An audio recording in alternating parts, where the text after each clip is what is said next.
ఇప్పుడు మా అమ్మ బీరకాయ శనగపప్పు కూర చేస్తుంది. కూర మాత్రం అదిరిపోయింది అనమాట. మీరు ఒకసారి ట్రై చేయండి.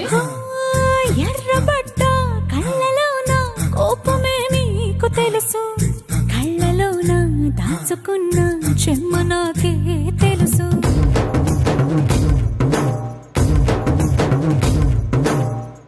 కోరమీసం రుబ్బుతున్న రోషమే నీకు తెలుసు, మీసమెనక ముసురుకున్న ముసినవ్వు నాకు తెలుసు. అడవిలు పులిలా సరసర సరసర చిల్లరే గడమే నీకు తెలుసు.